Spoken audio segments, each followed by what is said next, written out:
Hey hello guys, என் பேர் வீரா. இன்றைக்கி நம்ம பூமியோட பக்கத்து கிரகமான மார்ஸை பற்றி தான் பார்க்க போகிறோம். அதை தெரிஞ்சுக்கணுன்னா நம்ம சேனலை மறக்காமல் சப்ஸ்கிரைப் பண்ணுங்கள். மார்ஸ் தான் நம்ம சூரிய குடும்பத்திலே 4வது கிரகமாக இருக்குது. அப்படிப்பட்ட இந்த மார்ஸ் எப்படி உருவானுச்சுன்னு தெரியுமா?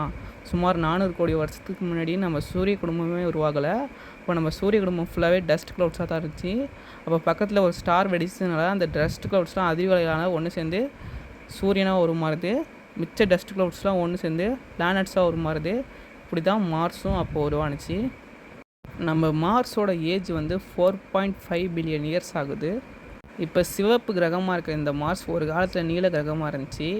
சுமார் 200 கோடி வருஷத்துக்கு முன்னாடி நம்ம மார்ஸில் தண்ணீர் இருந்துச்சு. அப்போ கடலும் ஆறுகளும் ஓடிட்டு இருந்துச்சு இந்த மார்ஸில். இப்போ அந்த தண்ணீர்லாம் எங்கே காணாமல் போச்சுன்னு கேட்டிங்கன்னா அதுக்கு மார்ஸ் தான் காரணம்.